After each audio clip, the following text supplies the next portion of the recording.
नाज़रीन, आपको आगाह करें, सिंध हुकूमत ने कोरोना की बिगड़ती हुई सूरत-ए-हाल के पेश नज़र सूबे भर में लॉकडाउन नाफिज करने का फैसला कर लिया।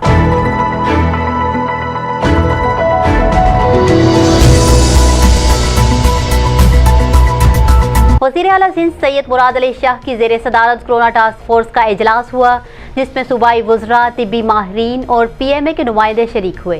जबकि टास्क फोर्स इजलास में पहली बार सिंध असम्बली में सियासी जमातों के पार्लिमानी लीडर्स को भी बुलाया गया। इसके अलावा DG रेंजर सिंध इजलास में शरीक थे। तर्जमान वज़ीर आला सिंध के मुताबिक हुकूमत ने सूबे भर में लॉकडाउन का फैसला किया है, जिसका इतलाक कल से 8 अगस्त तक होगा। तर्जमान के मुताबिक लॉकडाउन के दौरान सूबे के तमाम मार्केटें बंद रहेंगी और इंटरसिटी ट्रांसपोर्ट को भी बंद रखा जाएगा, जबकि एक्सपोर्ट, इंडस्ट्री और सूबे के तमाम मेडिकल स्टोर्स खुले रहेंगे। तर्जमान ने बताया कि आइंदा हफ्ते से सरकारी दफातर बंद कर दिए जाएंगे और निजी दफातर को बंद रखा जाएगा, जबकि बगैर किसी वजह के लोगों को बाहर निकलने पर पाबंदी होगी। न्यूज़ स्टूडियो से फिल वक्त इतना ही। मज़ीद तफसीलात और अपडेट्स के लिए देखते रहिए BBC 11 हेडलाइंस न्यूज़।